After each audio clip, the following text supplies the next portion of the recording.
हाँ ललित बताओ। सर ठीक हैं आप? एकदम स्वस्थ है, माउंटेड भगवती की कृपा से बढ़िया है। ओहो, मतलब क्या बताएं, जब जैसे ही मैंने देखा और क्या मतलब shocked, I have been shocked. लेकिन चलिए, कोई कैजुअलिटी तो नहीं है ना सर?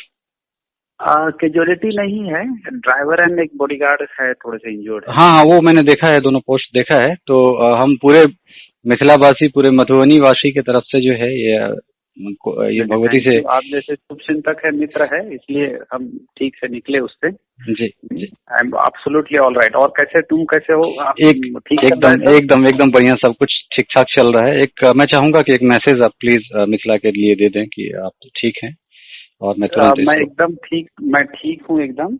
जी। और सभी लोगों को मैं धन्यवाद भी देता हूँ कि आप लोगों ने इतना शुभ चिंतन किया हमारे लिए। ठीक, जी, बहुत बहुत धन्यवाद। Take care. बहुत खराब स्थिति है अपना। Thank you very much. Thank you.